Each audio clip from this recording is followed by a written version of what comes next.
Justru anak-anak yang memang mempunyai bakat minat di dalam kejuruan ini lebih difokuskan kepada menciptakan lapangan pekerjaan, lebih pada bukan semata skill ya, tetapi bagaimana mereka punya keterampilan. Nah,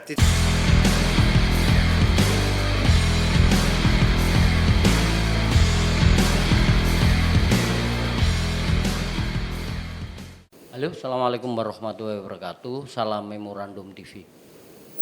Dalam kegiatan podcast kali ini kita menghadirkan Mas Freddy Purnomo. Saya biasa manggil Mas Freddy Purnomo ini dari fraksi Partai Golkar DPRD Jawa Timur, dengan membahas tema soal peran DPRD Jatim mendorong program kesejahteraan melalui perundang-undangan, melalui Perda. Menjadi menarik. Kenapa ini butuh kajian, butuh diskusi, karena untuk mendorong kesejahteraan di pemerintahan itu harus bermain dengan rule of game. Harus ada aturan-aturan perundang-undangan di pemerintah pusat turun ke bawah, yaitu peraturan daerah atau peraturan gubernur atau yang sejenisnya, Mas ya. Sehingga kebijakan-kebijakan itu bisa linear ke bawah dan bisa mengawal tentang kesejahteraan masyarakat. Mas Freddy, Assalamualaikum warahmatullahi wabarakatuh. Waalaikumsalam warahmatullahi wabarakatuh, Mas Dayat. Ya, Mas Freddy, apa sih sebenarnya peran peraturan daerah untuk mengawal kesejahteraan ini, Mas Freddy? Jadi saya awali dalam sistem pemerintahan kita jelas presidensial. Kita punya konstitusi negara yaitu Undang-Undang Dasar 45. Di dalam Undang-Undang Dasar 45 di Pasal 3 sudah jelas bahwa Indonesia adalah negara hukum, Rechtsstaat, bukan Marktstaat. Nah, dalam satu sisi, di dalam pembukaan Undang-Undang Dasar 45, salah satu kewajiban negara yaitu ikut mencerahkan kebebasan negara dan juga memberikan kesejahteraan kepada masyarakat dan warga negaranya. Nah, bicara tentang masalah kesejahteraan, nah tentunya ada dua aspek yang kita harus lihat. Pertama, tadi Mas Dayat menyebutkan ada sisi regulasi, memang benar. Kebijakan perundang-undangan di negara kita sebagaimana dianut di dalam Undang-Undang 12 tahun 2011 tentang hierarkis perundang-undangan, kebijakan-kebijakan itu memang harus diawali dengan namanya regulasi. Ya, yaitu undang-undang. Nah, seiring dengan terbitnya undang-undang, kalau kita bicara kesejahteraan, bahwa sistem presidensial itu tentunya bicara penyelenggara pemerintah. Nah, dalam konteks penyelenggaraan pemerintah kita mengenal adanya namanya otonomi, namanya penjelasan kewenangan yang dituangkan di dalam Undang-Undang 23 tahun 14 tentang pemerintahan. Salah satu tugas dari pemerintah daerah yaitu dalam rangka mengawal kebijakan pemerintah dalam kesejahteraan. Oleh karenanya, apa yang diamanahkan di dalam Undang-Undang 23 ya, sebagaimana kita ketahui ada 3 urusan absolut itu jelas urusan negara ya, termasuk kebijakan politik luar negeri, pertahanan dan keamanan, terus kemudian moneter, agama, itu menjadi termasuk lembaga peradilan. Nah, yang diberikan kewenangan kepada daerah itu urusan konkuren. Nah, kita tahu dalam konkuren itu ada beberapa kewenangan. Di antaranya itu adalah urusan wajib. Pertama, urusan masalah pendidikan, ya.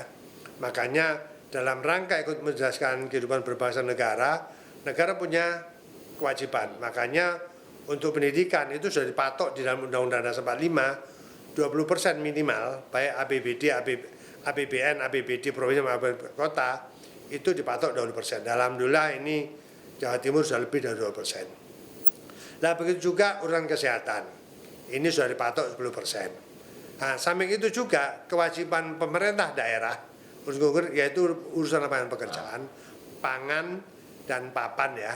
Pangan ini kan ada konsekuensi dengan masalah kesejahteraan. Nah, ini yang menjadi kewajiban.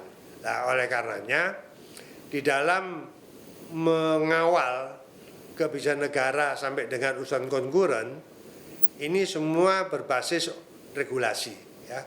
Regulasi kita tahu di dalam Undang-Undang Dasar 45 sudah disebutkan bahwa seluruh warga negara mempunyai hak untuk kehidupan ya dalam rangka pendidikan kesejahteraan melalui pekerjaan. Nah, semua apa yang menjadi ayoman warga negara ya kita melihat di dalam Undang-Undang Dasar 45 ya, setahu saya di pasal 29 kalau salah ayat 4 itu menyebutkan bahwa seluruh warga negara mempunyai kedudukan sama dalam hukum, equality before the law. Makanya semua apa yang menjadi kewajiban negara tentu juga diayomi oleh namanya regulasi. Nah, salah satu yang tadi Pak Mas Dayat sampaikan urusan lapangan pekerjaan, kesejahteraan, kesehatan, pendidikan semua sudah diatur. Dan alhamdulillah pemerintah provinsi juga sudah memiliki regulasi tentang pendidikan, terkait juga masalah kesehatan, termasuk juga lapangan pekerjaan, itu menjadi salah satu concern pemerintah provinsi. Walaupun sekarang ini karena dampak situasi global yang berdampak pada, ya saya tidak mengatakan krisis ekonomi ya, yang berdampak sekarang ini indeks pertumbuhan ekonomi kita kan sedikit melemah, walaupun masih di atas rata-rata nasional, yang berdampak juga akhirnya menimbulkan PHK.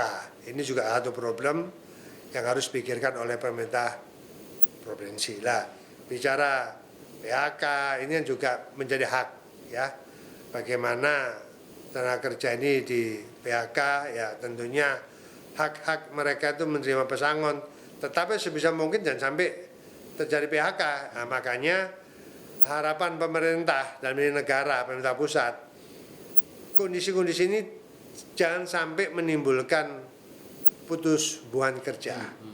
Itu makanya pemerintah juga selalu mencarikan solusi, dan juga Jawa Timur saya kira hal yang sama ya, yang ikut menjalankan kebijakan pemerintah kaitannya dengan dari berbagai sektor kebijakan yang terutama dalam meningkatkan kesejahteraan dan juga perlindungan hukum bagi seluruh warga negara ya, khususnya masyarakat yang tidak mampu. Mas, gitu. untuk mendorong memaksimalkan Ya. indeks modal manusia lah, Ya, atau SDM ya, sumber Ya. daya manusia. Pemerintah provinsi ini harusnya, karena tadi ancaman PHK, Ya. banyak persoalan itu, Ya. regulasi harus diperkuat. Apa yang harus dibutuhkan, apa yang harus dilakukan oleh pemerintah provinsi bahwa mereka hadir, negara harus hadir di atas persoalan-persoalan kerakyatan, Mas, untuk mendorong indeks sumber daya manusia tadi. ya. Ya, salah satunya pertama untuk meningkatkan kualitas pendidikan ya. Pendidikan formal ada dua ya. Dalam konteks pendidikan yang lebih kepada keterampilan, sekarang kan sudah menjadi satu tanggung jawab pemerintah provinsi ya, ada sekolah kejuruan SMK. Nah, ini menjadi hal concern ya, sebagaimana saya juga ketahui di beberapa negara maju justru anak-anak yang memang mempunyai bakat minat di dalam kejuruan ini lebih difokuskan kepada menciptakan lapangan pekerjaan, lebih pada bukan semata skill ya, tetapi bagaimana mereka punya keterampilan, tidak ketergantungan. Ya, kalau pemerintah nanti terlalu over memberikan satu kesempatan dalam dunia pendidikan, setelah mereka lulus sarjana, terus mau kemana? Kan tidak, akhirnya menjadi beban juga toh. Nah, kalau nganggur juga jadi beban. Oleh karenanya salah satu keterampilan. Makanya pengembangan usaha menengah UMKM ya, usaha menengah kreatif ini dikembangkan ya dalam sektor koperasi. Ini menjadi hal concern pemerintah provinsi. Yang saya ketahui begitu. Makanya saya sependapat bahwa keterampilan ini memang lebih diutamakan ya, diutamakan, apalagi sekarang ini banyak kebutuhan. Ya, saya tidak mendorong tenaga kerja Indonesia ini terus kemudian diekspor keluar untuk kerja di luar negeri, bukan. Tapi kalau memang itu faktanya luar negeri membutuhkan dan itu memberikan peluang yang positif bagi tenaga Indonesia, kenapa tidak? Ya toh.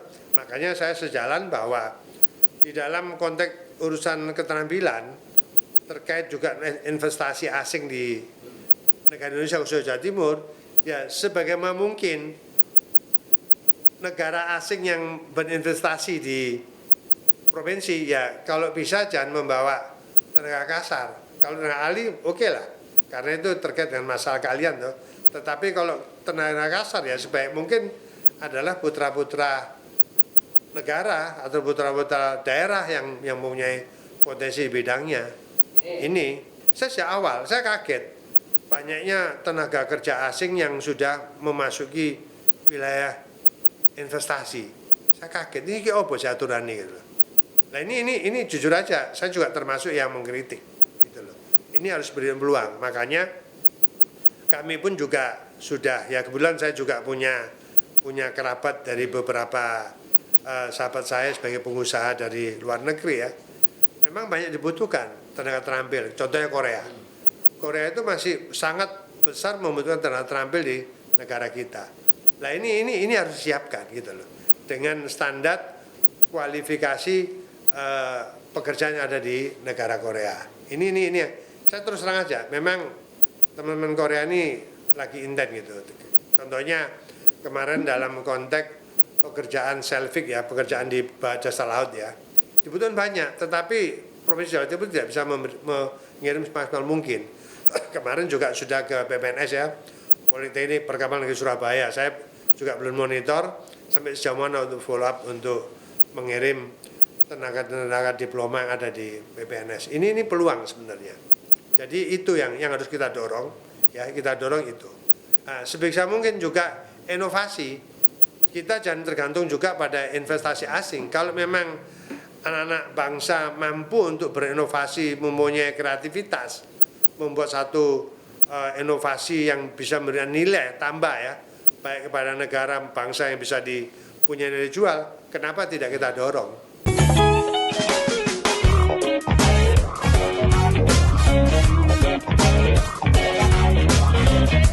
Banyak hal yang pengalaman beliau ahli terkait perundang-undangan dan pemerintahan.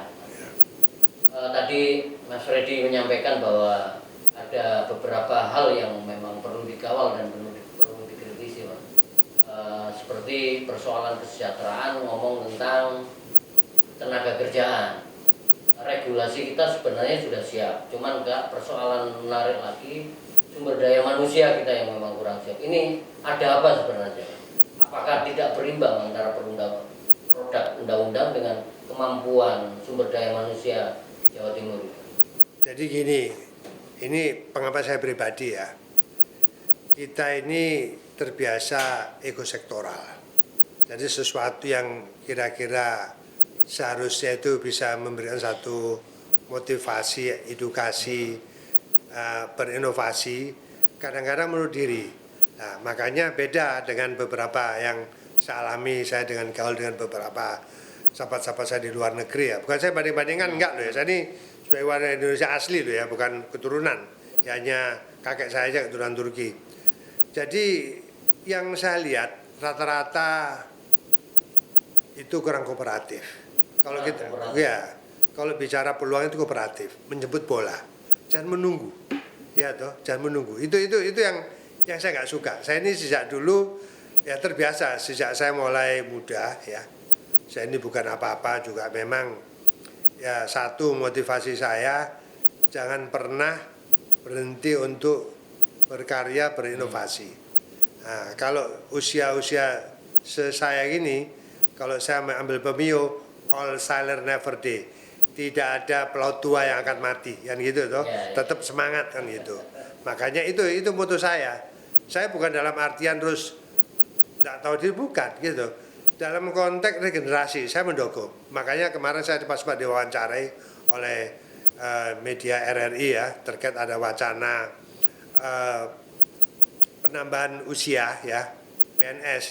Sebenarnya dalam konteks fungsional sudah berjalan.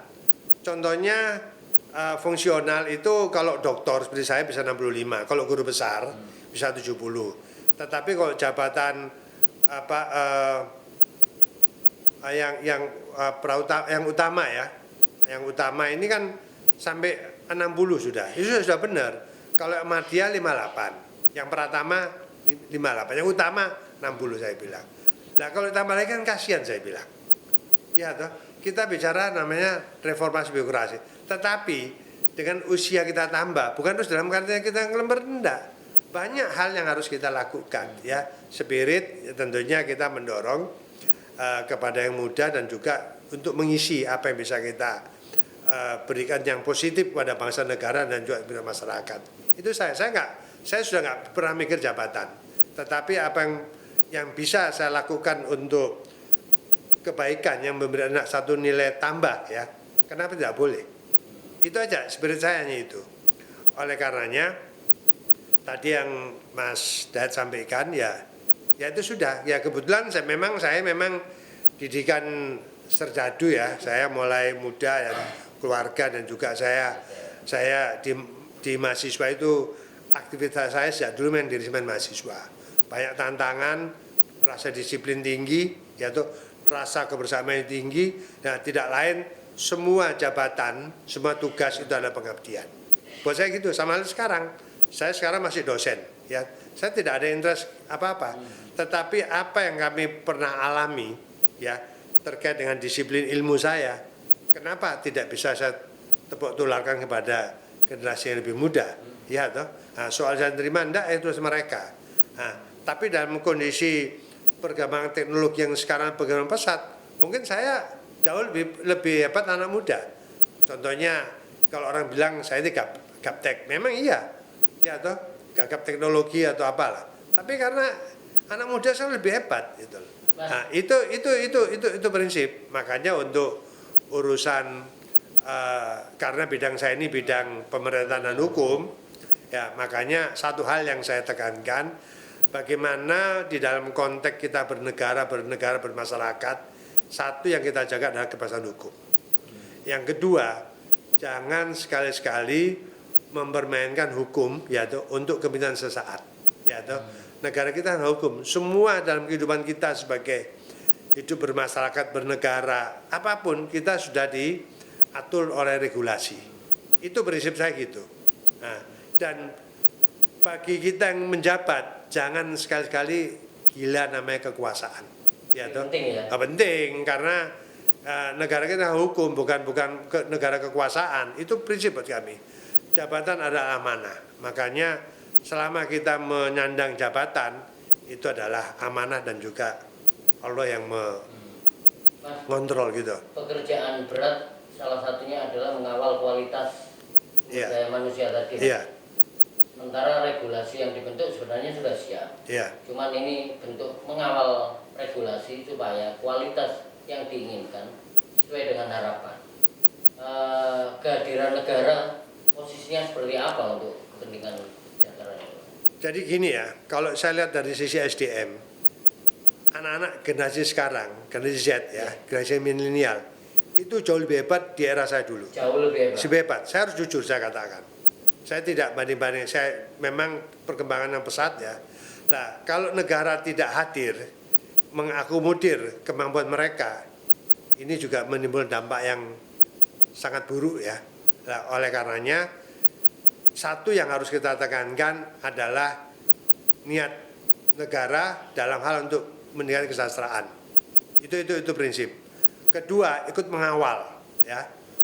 Mengawal di dalam semua anak-anak kita yang dari generasi milenial yang memang anak hebat yang lulusan dari perguruan tinggi baik lokal maupun luar negeri, ini harus betul-betul diakomodir. Kalau enggak, ya pasti mereka akan lari. Ya saya nggak usah jauh-jauh. Banyak anak-anak kita yang di luar negeri itu anak-anak hebat semua. Banyak hebat. Saya tidak bisa besar persatu. Saya akui memang. Nah, kenapa dia harus kembali ke rumah besar kita? Dia mana kesulitan. Ini yang menimbulkan satu frustasi yang berpanjangan. Jadi rasa dengki, iri itu harus dihilangkan. Tapi berikanlah mereka yang memang sebagai anak hebat dengan sumber daya manusia yang hebat. Berikanlah mereka kesempatan untuk berinovasi. Ya, soal masalah diterima enggak ya kita lihat hasilnya. Tapi saya akui bahwa anak-anak generasi milenial mau generasi Z ini yang insya Allah nanti sekian generasi dia akan memimpin negara ini, itu anak hebat. Makanya proses kaderisasi itu yang betul-betul harus dikawal. Nah, seperti kemarin saya jujur aja, kemarin dari Kepala Badan Kepegawaian Prof Yudan, saya termasuk menolak. Kenapa harus seperti itu? Bukan saya bicara hemat atau apa, bukan. Ya sudah, tahu diri selain gitu. Tanpa diminta pun PNS itu bisa alih fungsi sebagai fungsional. Dari struktural dia bisa langsung fungsional, kan sama aja. Jadi ilmu yang pengalaman kita kan bisa kita sumbangkan. Nah, dan karena kita sudah enak dalam jabatan di struktural, merasa kita orang hebat, itu yang saya anggap keliru. Semangat reformasi birokrasi itu adalah menjadi satu cerminan yang sudah didengungkan pada reformasi 98. Dan di zaman SBY sudah dilaksanakan, yaitu dengan istilahnya reformasi birokrasi. Nah, itu dengan perubahan PP 41 PP 18 jadi jabatan madya ya, kalau saya bicara di Jawa Timur eselon 2 yang tadinya 62 jadi 48. Terus zamannya Jokowi kemarin ada penyederhanaan birokrasi, menghilangkan beberapa jabatan eselon 4 kecuali yang hubungan dengan para boleh dipertahankan. Loh, kenapa kita harus mempertahankan perpanjangan usia pensiun? Ini yang saya tidak sejalan. Mas, ini kan menarik perkembangan juga di desa pemerintah itu mendorong operasi merah putih untuk kesejahteraan. Tapi itu kan ritmenya aturan pemerintah pusat. Pemerintah provinsi menurut Freddy yang di Komisi A, apakah sudah siap untuk mendorong regulasi-regulasi itu sehingga nanti kepentingan mengawal kesejahteraan melalui koperasi mungkin Mas merah putih itu bisa benar sesuai dengan harapan semuanya. Jadi gini, memang sekarang dengan terbitnya Undang-Undang Nomor 6 tahun 2014 waktu itu ya, memisahkan antara desa itu duluan masuk dalam urusan pemerintahan umum ya, sekarang kan Kementerian Desa dikeluarkan. Dalam rangka apa? Memberi otonomi desa supaya desa ini lebih cepat berkembang. Nah, salah satu yang dibebankan desa ini memang berat. Ya memang walaupun disuplai dengan APBD atau APBN ya, dana desa, terus bantuan desa, itu kan juga beban desa besar. Makanya yang diutamakan ini adalah kualitas pemberdayaan sumber daya manusia di desa, baik kepala desa maupun perangkat desa. Ini penting. Karena apa? Nah, salah satu tujuan yang dilakukan oleh desa, sudah ada program yang BUMDes, Badan Usaha Milik Desa, itu sama. Itu memberikan kesempatan kepada masyarakat desa bersama untuk mengembangkan badan usaha milik desa. Nah, ini ada kolaborasi antara pemerintah desa dengan masyarakat umum. Nah, saya tidak tahu ya dengan Koperasi Merah Putih ini sasaran apa gitu. Tetapi kalau menurut saya lebih menekankan tanggung jawab pemerintah itu memberikan semacam motivasi, kreativitas, pelatihan-pelatihan terhadap usaha-usaha kecil menengah, itu lebih utama. Karena saya bukan buruk sangka ya. Di Jawa Timur alhamdulillah semua tidak ada desa yang tertinggal, semua sudah masuk desa mandiri sama desa maju. Kebetulan saya di Komisi A loh. Nah, ini harus didorong. Nah, tetapi problem yang masih ada di desa ini kasus penyalahgunaan wewenang. Saya tidak mengatakan semua desa itu tidak baik ya, tapi mayoritas desa Jawa Timur baik. Saya sebutkan sudah ada desa maju dan desa mandiri. Desa tertinggal juga nggak ada. Nah, ini harus kita dorong, gitu loh. Nah, bagaimana menekan angka penyalahgunaan wewenang. Nah, soal mana? Ya mana? Karena gini, saya tidak menyalahkan kepala desa mata-mata, tapi minimnya pengetahuan mereka tentang masalah manajemen pertanggungjawaban keuangan desa. Yang akhirnya berdampak ya, sensitif ya. Apalagi kontrol masyarakat begitu kuat kepada keuangan desa kan sangat kuat. Ada sedikit gak jelas wis wadul nang APH. Nah, jangan dibuat mainan gitu loh. Nah, itu.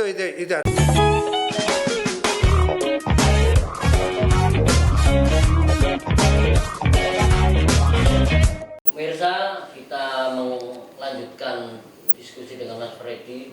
Ternyata persoalan-persoalan kesejahteraan tidak hanya ngomong tentang UMKM, tidak hanya ngomong soal pendidikan, tidak hanya ngomong soal kesehatan. Ada penyakit masyarakat yang saat ini sangat mengganggu dan berpotensi mengurangi persoalan-persoalan kesejahteraan, yaitu judi online dan pinjaman online.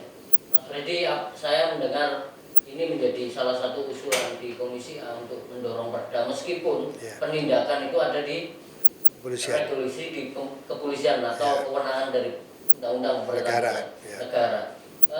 Sejauh mana sih Mas untuk mendorong kesejahteraan ini melalui mengantisipasi aktivitas judi online dan pinjaman online, Mas? Jadi gini, memang dari dua persoalan itu negara termasuk pemerintah dan pemerintah daerah provinsi itu harus hadir. Oleh karenanya kita juga prihatin ya, kemarin saya dengar laporan di rumah sakit jiwa itu ada anak SD mereka harus masuk ya gara-gara masalah penjol atau judi online lah. Ini saya kan berarti, makanya ini pemerintah harus hadir. Bukan dalam artian penegakan hukumnya, tidak, itu bukan wilayah kita, tapi pencegahan.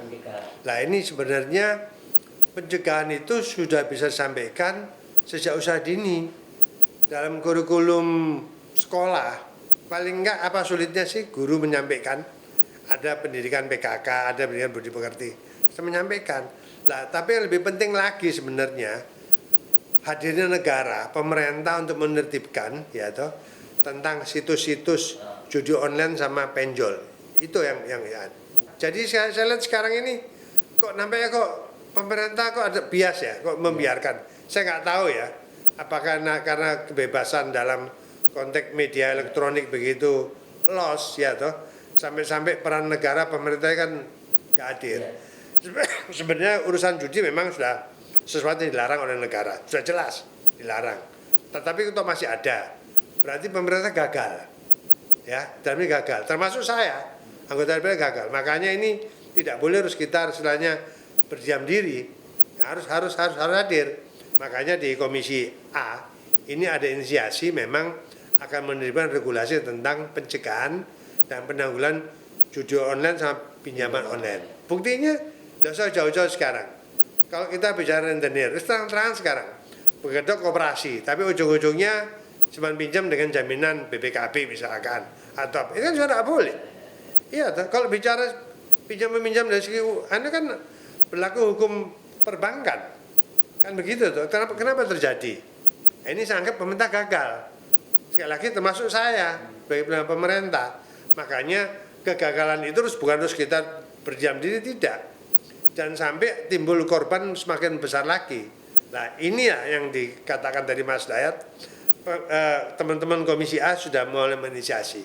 Kita masih dalam konteks membuat satu kajian hukum maupun kajian akademis ya. Dari sisi mana kita harus masuk. Tapi kalau menurut pandangan saya itu sederhana kok.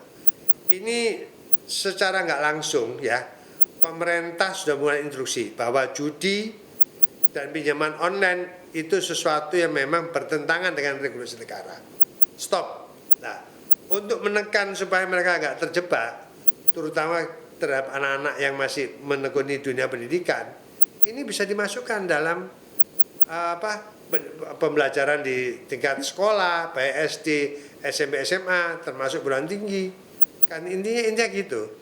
Terus yang kedua, ya pemerintah juga harus bisa untuk apa istilahnya membacklist ya situs-situs yang berbau judi online sama. Nah, ini nampaknya kan hanya cerita aja, ada situs gelap setiap bulan sekian juta. Nah, tetapi kan hanya tapi bagaimana mengantisipasi ya, bahasa memblokir. Saya bukan orang IT toh. Apa susahnya? Apa nggak bisa? Saya kira bisa. Nah, makanya saya juga prihatin ya. Ini menjadi salah satu urusan ya. Jadi persoalan negara termasuk Provinsi Jawa Timur tidak hanya bicara judi online, termasuk narkoba. Narkoba kita ini masih peringkat kedua. Tingkat nasional loh, nggak berhenti-berhenti. Mulai saya zaman ketua Komisi A, sampai sekarang nggak selesai.